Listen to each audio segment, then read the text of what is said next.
So welcome everybody. Can you hear me all fine? Good, good. All right. So in the next hour or so, what we'll do is we'll talk about some of the vulnerabilities and in SCADA systems, specifically vulnerabilities that we saw in the last year or so. So let's get started.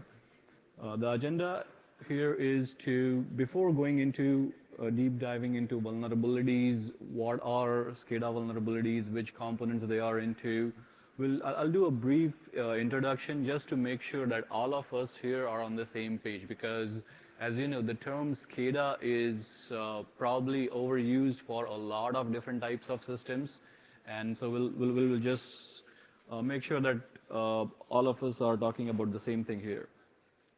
After that, we'll do a vulnerability analysis of the 2013 SCADA vulnerabilities that we have seen so far. We'll look at some of the recommendations and some of the proposals of what you should do if you are in charge of securing these SCADA systems or in any way related to SCADA, critical infrastructure, or industrial control systems. So let's get started. Yeah, I think this is a small enough group. For SCADA, it's always a small enough group. So feel free to just ask a question any time of the presentation. If I have some slides in the later part of the presentation, I'll just say that, okay, we'll discuss it later, or I'll try to answer as we go.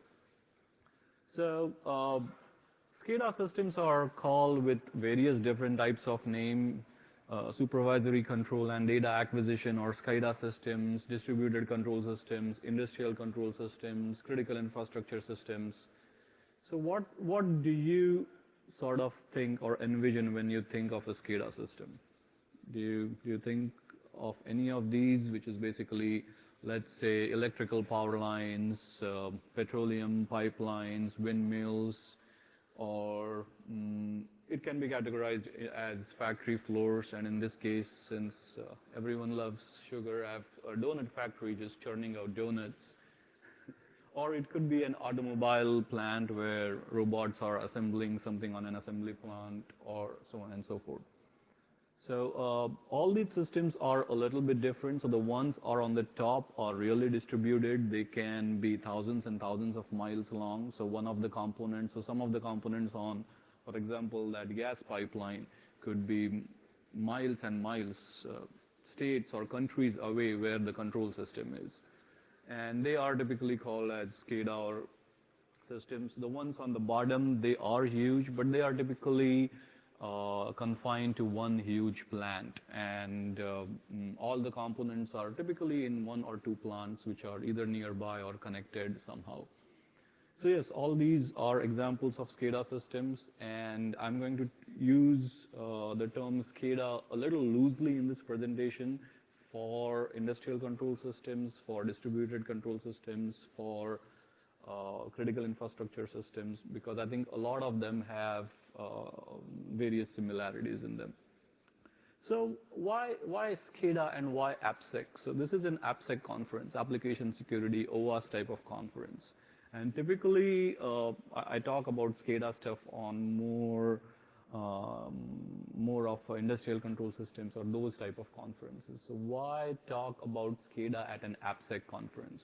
And I think the answer for that is this 1 hour of presentation, and by the end of the presentation, I think it should be clear that SCADA is becoming pretty relevant for applications for AppSec or OWASP type of security. So SCADA is nothing new, right? SCADA systems have been there for like 30, 40, some are like 80, 50 years old. And there have always been accidents in SCADA systems. Some of the examples here are to liquid pipeline failures. So our government analysis, the analysis, when there is a failure, there is always an analysis of why that failure happened. If it was a machine fault, if it was an operator fault, what went wrong. So the links here are some of the links from the US government and NERC on what happened in some of the past accidents, power failures, liquid pipeline failures, or some of the other accidents. And again, you have all these links on the slides, so you'll get them later. So there have always been accidents in SCADA systems. That's nothing new. What we have seen in the past few years is there have been cases of vandalism. So accidents, I sort of consider it as, well, bad, but still it's pretty innocent. It's just an accident. Now we turn a notch up, which is vandalism, and the example that I have here is an example from Seattle, where some vandals, they destroyed these rubber gaskets from electrical power lines, and they were just vandals. They were not really, they didn't really know what it would cause. They just, or I guess for fun, destroyed it. And it didn't cause a major power failure or something. The electric company did reroute power, but it was a lot of hassle because they had to buy emergency power from some other power company, reroute it, and all the logistics behind it. So, okay, there were accidents, there were cases of vandalism, there were a lot of insider type of attacks in SCADA systems. And the example here is a pretty famous example from Australia, where a disgruntled employee, he was fired from a water treatment plant, a sewage plant. And what he does the very next day is he comes to the parking lot, he knows the wireless access point keys, he knows how to get in, he has the blueprint of the plant. Being disgruntled, he opens up the gates of the sewage system into clean water rivers and parks. It causes a big embarrassment for not only the water treatment plant, but also generally for the state, and even, I guess, for the country, because it was all over the news. Oh, this thing happened in Australia. Some disgruntled employee just opened up wastewater into good water. But what we have seen more, and what the term that I guess has been used, or rather overused these days, is APT, which is Advanced Persistent Threat.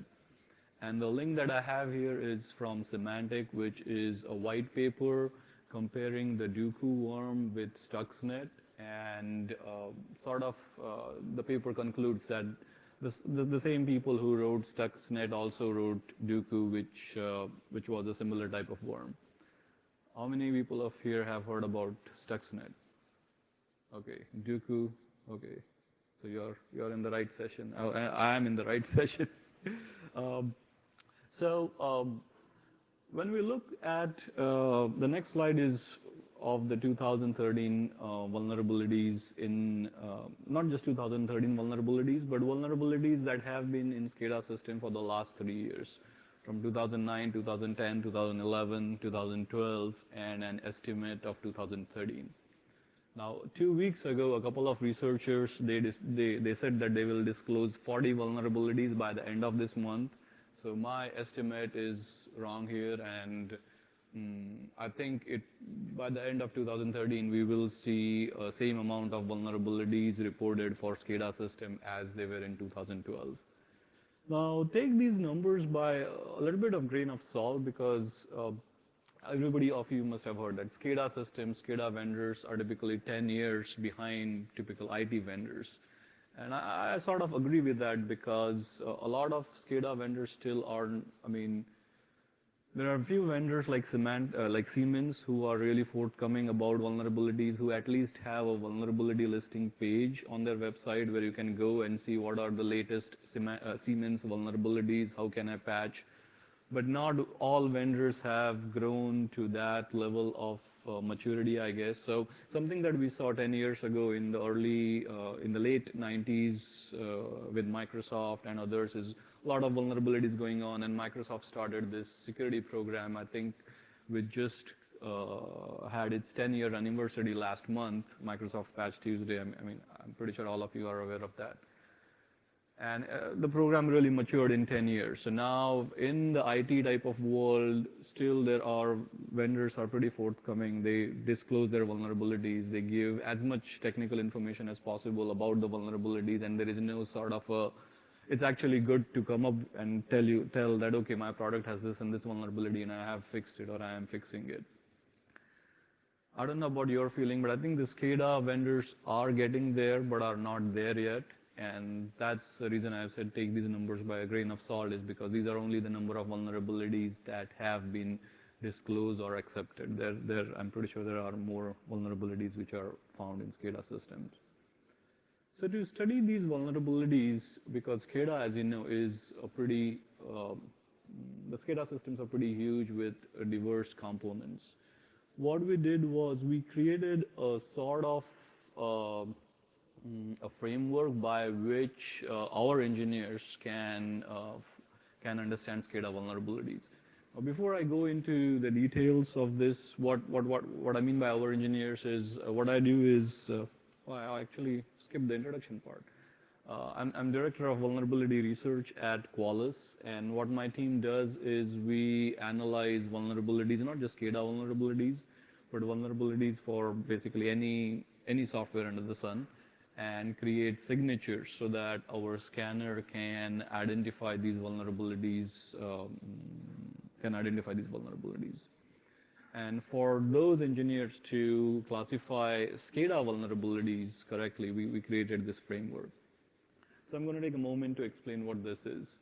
So on the left-hand side, what we have is we have components that are really away in the field, which could be in a SCADA system thousands of kilometers or miles away from the components which are on the right-hand side, which is the control center. So for now, just have this in mind, this is the field components that could be thousands of miles away. On the right-hand side is the control center. So if we look at a little bit more deeply at these components, an example of the component on the left-hand side could be sensors. So these are typically data acquisition components, and it could be a photo sensor, a pressure sensor, or a temperature sensor. And what they do is basically they just acquire data. So in some of the pictures that I showed you before, like an electric power line or the donut manufacturing factory, there could be a component which could sense how hot the oil is when the donuts are being fried, and that would be a temperature sensor. Or on a windmill, there could be a sensor which can detect how fast are we getting the readings, how fast is the windmill blowing. And that sensor could be on the windmill, which could be, as I said, literally thousands of miles away from your control center. So the first box is the data acquisition components. They have usually a two-way communication with the second box. So now we acquired data. The second box typically consists of PLCs, IEDs, RTUs. These are called as data conversion components. Now, there's no rule of thumb where they can be. They can be near the data acquisition, most probably near the data acquisition components. And I have this is what it looks like. This is like a PLC, a programmable logic controller, IED, or an intelligent electronic device. That's what it's called, or a RTU, or a real-time unit. And to give you like sort of a sense of how big it is or how small it is, a typical PLC can be this big, and this person is inspecting it on again, this could be anything. This could be a radio tower. It could be any type of tower, but it sort of just gives you a sense of what they are. And so what they do is they basically convert analog signals which are captured by our previous block. So these data acquisition components, they acquire analog signals for temperature, pressure, light. And the PLCs, typically they do is they convert these analog or discrete measures to digital information. In a lot of the cases these days, these first two boxes are mushed together, so you could find that in your infrastructures, but this is the way how traditionally it could be. So again, we are trying to define all SCADA systems, so this may not be like 100% accurate to your system, but this is fairly a good representation. So all right, what we had was we had data which was acquired here, data then gets converted, and then data gets to this final control center or SCADA master using various protocols, various proprietary, non-proprietary, open source, closed source, tons of different protocols that our normal typical IT engineer may not have heard of. So it consists of DNP3, Modbus, Profibus, Tejas. They say there are about 100 different SCADA protocols. I have been able to count about 2 dozen, so I can at least say that I have counted about 20, 25 SCADA protocols. Mm. Communication can be wired, wireless, radio, it can be from any means. So, okay, what we have till now is data gets acquired, it gets converted, it gets using various communication channels which use various different protocols. The data finally gets to this SCADA master or the presentation or control or HMI. I think most people are aware of the HMI systems. They look like this. It's a control center where you go in and there are a bunch of monitors that tell you about various alarms that could be happening on the factory floor. It may tell, okay, the donuts are being fried too much, so this batch is bad. Or they may tell you about how fast the wind is blowing on the windmill.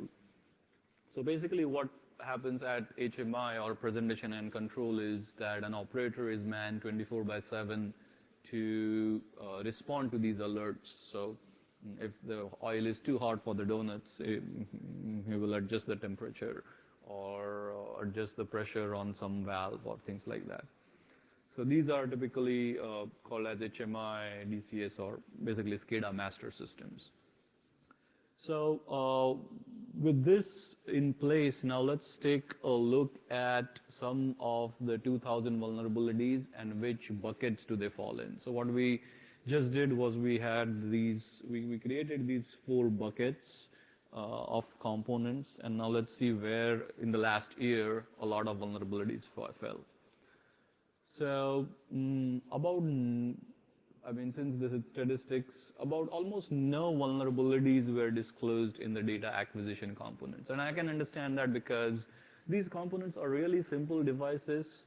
They just acquire, they basically just sense temperature, pressure, light, whatnot. And they are very simple components. Almost no vulnerabilities there. About 11% of all vulnerabilities were in the data conversion components. So in PLCs, in IEDs, in RTUs. About 22% of vulnerabilities was in SCADA communications. So it could be in protocols, SCADA protocols, Modbus, DNP3, Profibus, or any other communication components.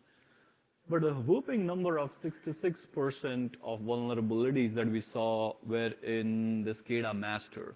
And that's where I'm sort of taking you is why is this SCADA talk at an AppSec conference? Because a lot of vulnerabilities in SCADA master, and we'll see them in a short while, they are in AppSec type of components which are in HMI and DCS. So data acquisition, as I mentioned earlier, it requires physical access. And the reason there were no vulnerabilities is because field equipment does not contain any process information. At the most, you will get information like breaker 16 is on or valve 60 is open. And for here, there is really no network, no TCP/IP, no network at all. So you have to be physically present if you want the photo sensor to sense something different. These are some of the examples of vulnerabilities in the second component is the conversion component.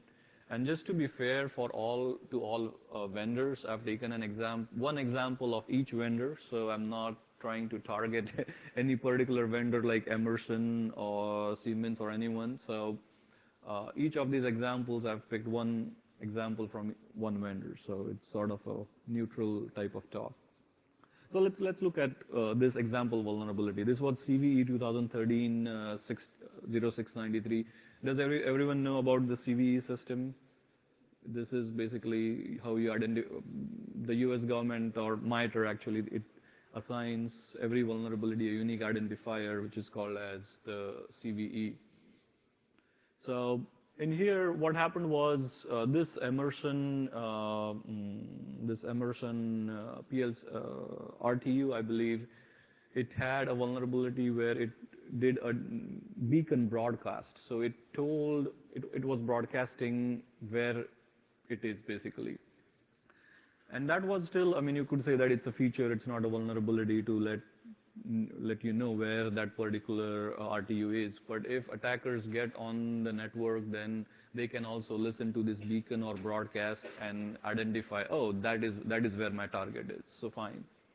But there was another vulnerability is in the same device is that the debugging port, the debug port service was left open in the production release of this appliance. So not only can an attacker know that with the help of the beacon that, oh, this is where my device is located, but now the attacker can also connect to its debugging port because the service was, is open. And again, to make things even worse, the password for the debugging service was hard-coded.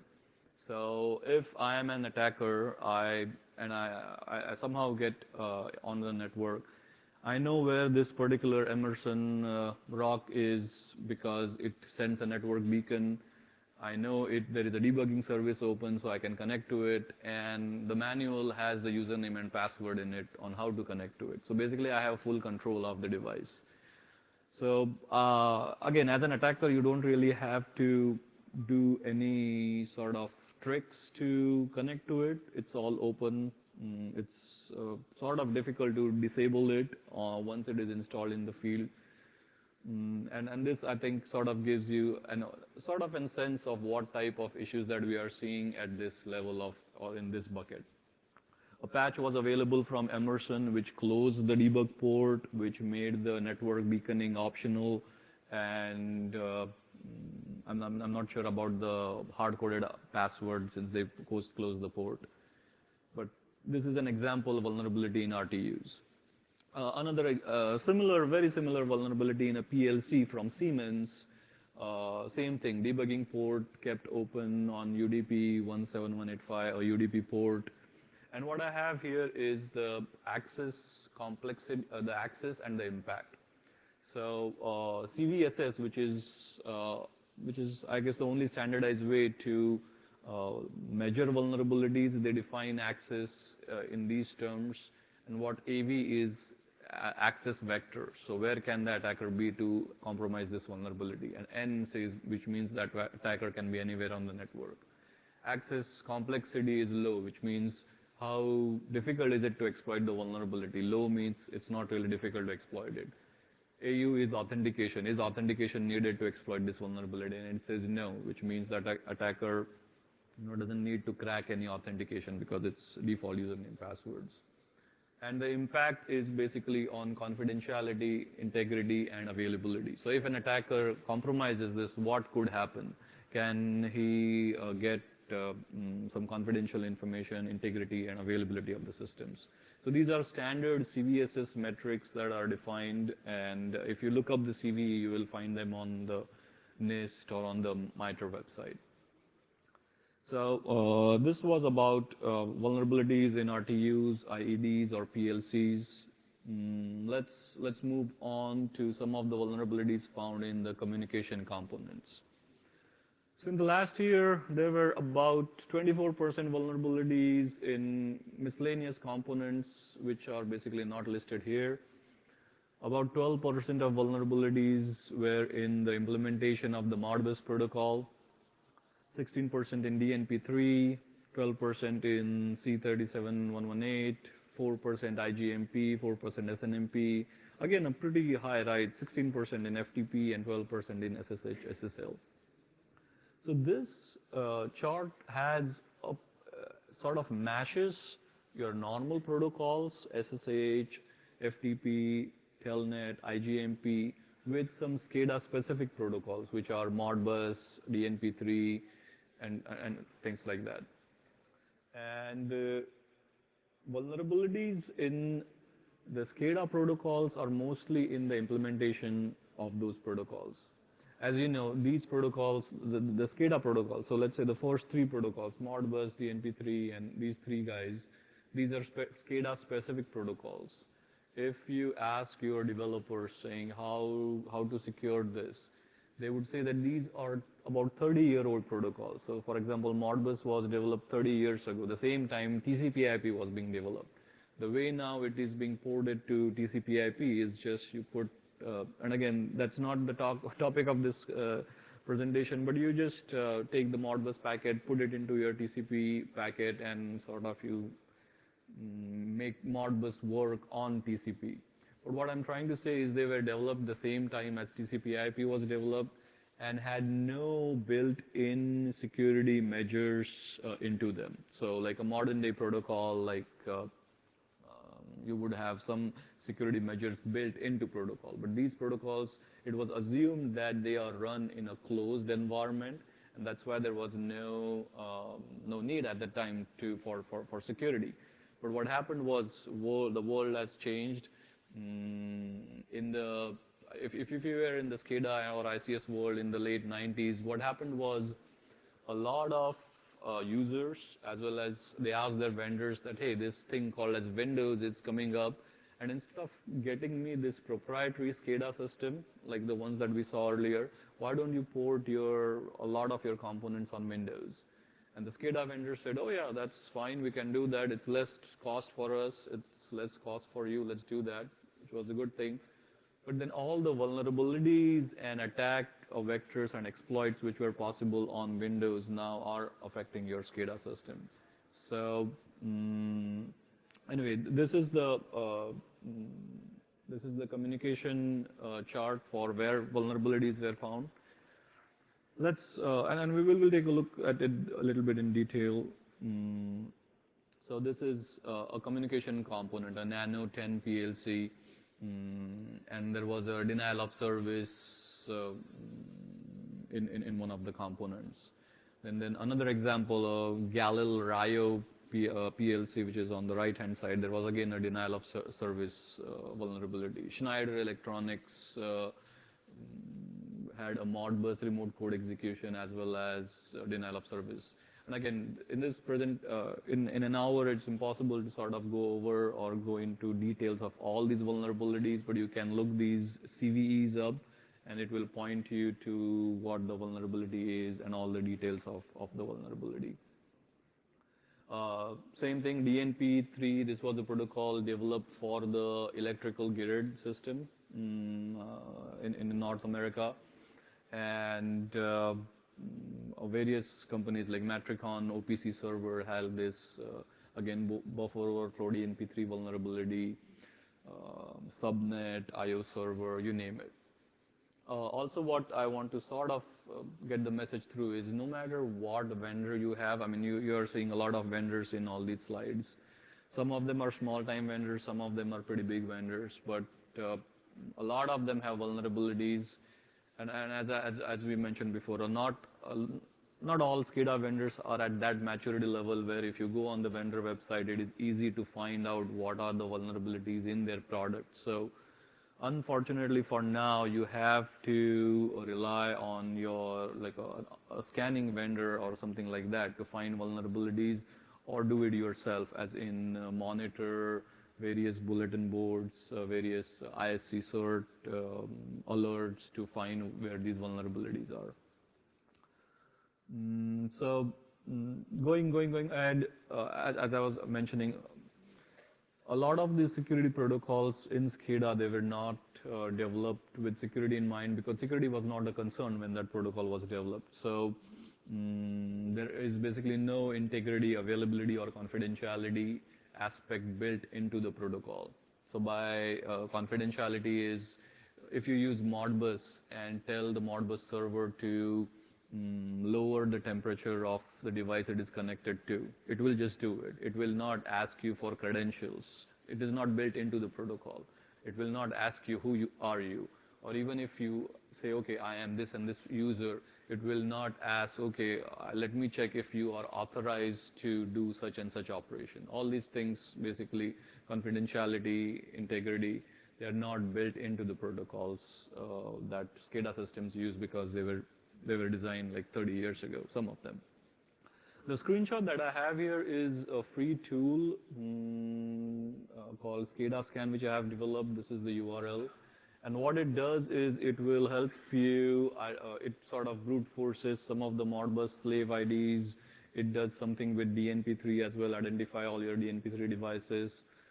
If you run this tool, do not run it on production systems, on live systems, because as you know, a lot of these PLCs, IEDs, they are low-powered devices. If they get sometimes even just a ping packet, and they are not hard-coded to know to respond to a ping packet, they may just die or crash. So, if basically not just this tool, but I would just recommend if you're using any scanning tool, try to find an open window. Every factory floor has some sort of once in a quarter, some maintenance window where they clean the machinery, clean the devices. So in that maintenance mode, try to make use of that maintenance mode that you have to scan or do vulnerability analysis or run tools like this that I have here on your live targets. Because as you know, you don't want to be that person who ran a scan or ran a tool and caused the factory floor all of a sudden to come to a grinding halt. So again, some vulnerabilities, I'm not going to even go into any of the details here. These are vulnerabilities related to SSH, IGMP. Now these are a lot of the protocols which are not SCADA specific. These are our SSH, FTP, Telnet, IGMP, normal protocols that are used in a day-to-day basis. But take a look at the vendors, and as I mentioned, in the last year, almost all SCADA vendors are affected, have some sort of a vulnerability, and I've tried to just put here some examples. So the last part is the SCADA master. Now, before even going to this slide, if you remember some of the pictures that I have shown this. So a SCADA master is basically when you try to go into the control room, it's typically secured by some biometric security, or a guard is outside there, and you have to have pretty good, you have to sort of prove who you are to get into that SCADA master system. And once you are in there, you see there are operators manned 24/7 who are looking at alerts of what is happening in the system, and they are supposed to react to it. We also talked a while ago about these systems a long time ago being proprietary. So in some of the pictures that I shown you, that there were like proprietary buttons and knobs and monitors on the on where operators look for alerts. But more and more in the last maybe 15 years or so, these systems have started looking just like your workstations. So they use basically off-the-shelf operating systems like Windows, Solaris, Linux, and use off-the-shelf components, ActiveX, and even now there are a lot of SCADA systems which have web applications. So you use your browser to control the SCADA system. And that's the reason actually we are here in this AppSec conference talking about SCADA, is because a lot of these control systems now have web servers in them, databases, your off-the-shelf MySQL, Oracle, you name what, databases into them, and the operators use a browser to control these systems. So I think all of you must have sort of got where I'm taking this. So all the vulnerabilities in the browsers now also affect your SCADA system. All the vulnerabilities that Oracle releases or patches, Oracle, you must know about Oracle critical CPUs or critical patches that they release every quarter. They affect your SCADA system. Microsoft Windows, all patched every second Tuesday of every month. Microsoft releases their patches, and your SCADA system is on Windows, so that is affected. So the exploit, so the attack vector of your SCADA system, which maybe 15, 20 years ago was a proprietary system, was pretty low. That attack surface has just expanded to AppSec and to everything. I mean, nowadays you can even search and find applications from vendors that let you control your HMI from your iPhone or your Android device. So I mean, there is a usability aspect to it, but there is also a security aspect to it, and it's that balance of usability and security that I guess you have to judge in your organization on how to make that balance. So let's look at the vulnerabilities in 2013 for the SCADA master. So let's generic or something which I couldn't put in any other bucket. So 5% of them were cross-site scripting vulnerabilities. So 10 years ago, if you talk about cross-site scripting to a SCADA engineer, it would make no sense.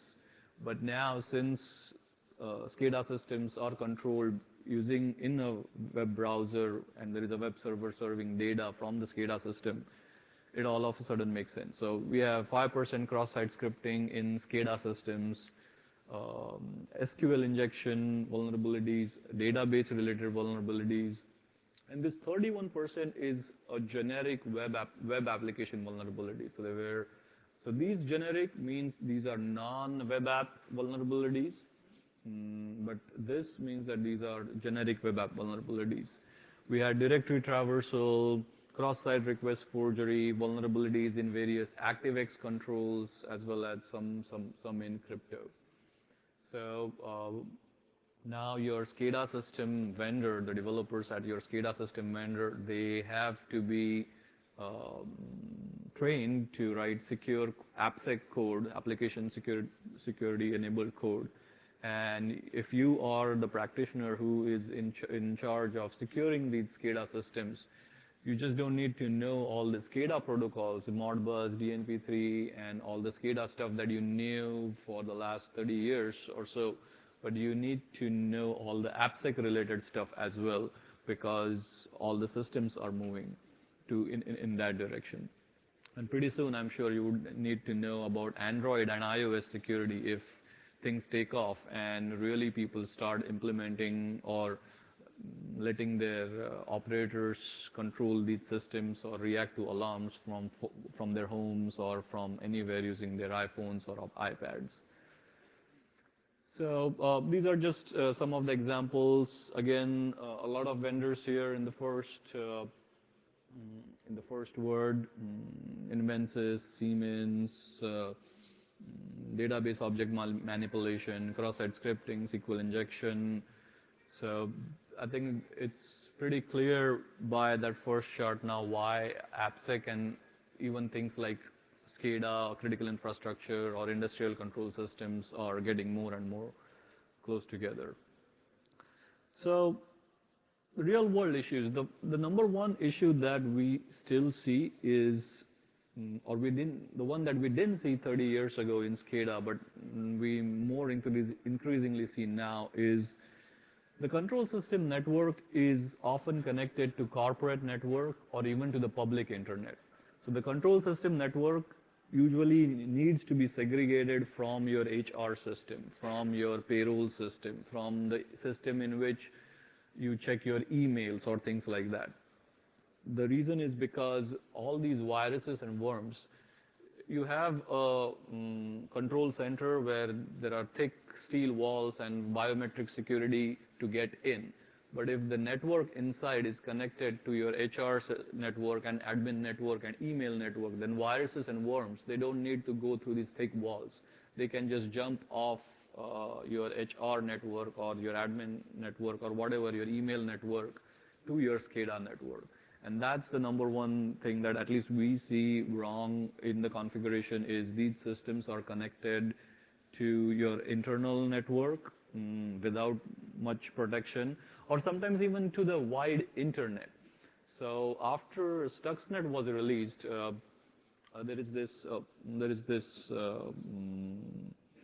online tool called Shodan, and what you do is SHODAN. You just go there and you type in banners that, okay, tell me all the systems on the internet which give Apache banner, and it will give you these, or Apache 2.0. blah blah blah.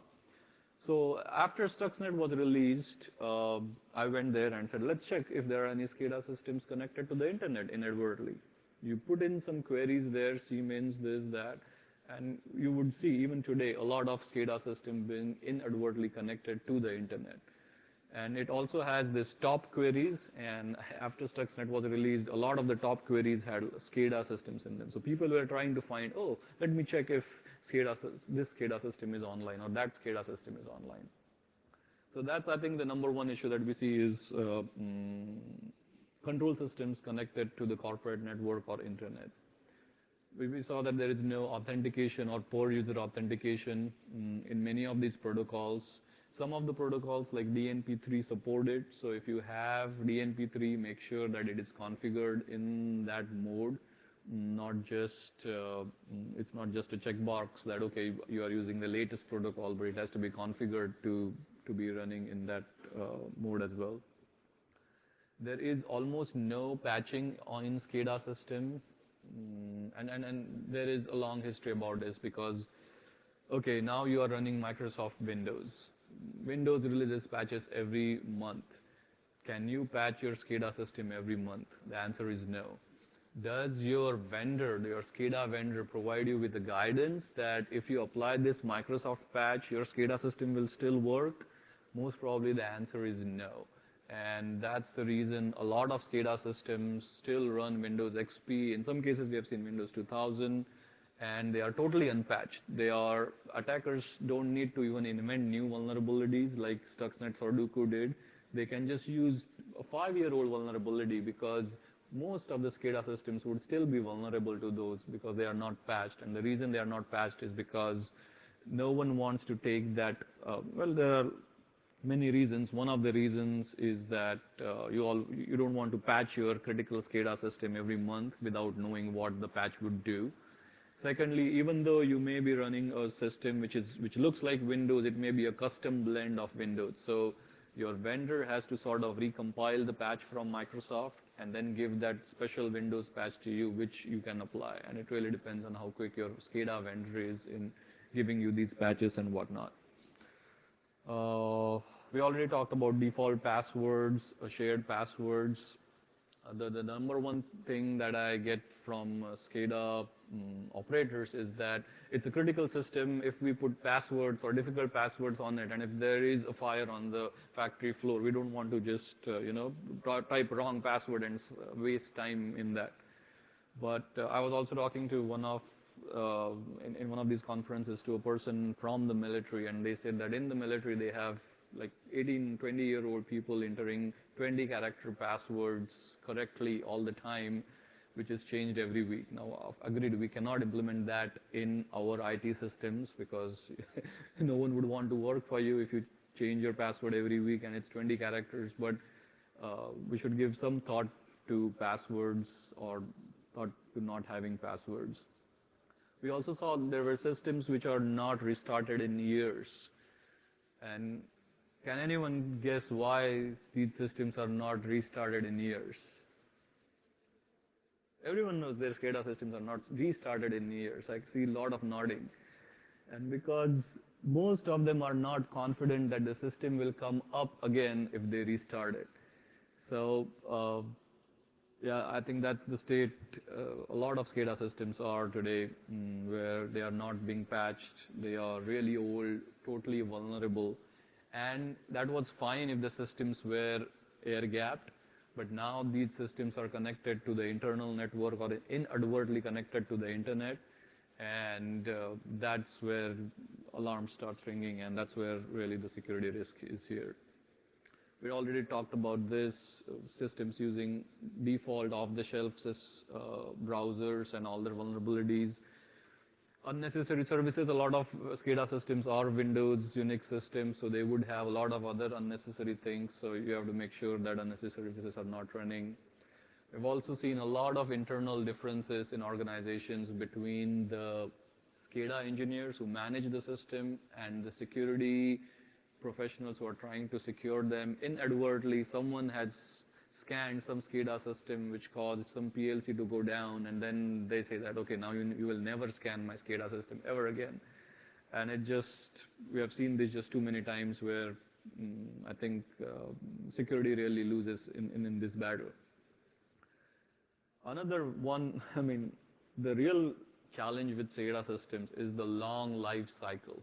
If there was a vulnerability in my laptop, I would replace it in a year or 2 years. But the challenge here is these systems are built to last for decades, if not for multiple decades. So it's extremely difficult to upgrade even some components of the system and forget about upgrading, the whole system, right from the sensors that we saw, which are thousands of miles away to the control center. Proposals, we have maybe just a minute left, or maybe even not that. SCADA network auditing, try to do vulnerability scanning, auditing in the downtime. And again, talk with your SCADA engineers, because your security tools that you run may and most probably will affect the SCADA system. Check if your system is inadvertently exposed to the internet. We have seen this many times. Uh, on paper, the system looks good, but in time, because someone needs access to email in their control center, they connect it to a different network, and it gets inadvertently exposed to the internet. Strategies for software updates and patching is an important one, and if possible, try to get a SCADA test environment. This I know is very difficult, because a test environment almost costs half or maybe one-third of the real system, so it's very easy for me to come here and say, have a SCADA test environment, but if you don't have it, don't feel bad. Most people are really struggling to have a SCADA test environment, because it's just so expensive, where they can test the patches and then deploy to production system. Most people just have one system, which is their production system.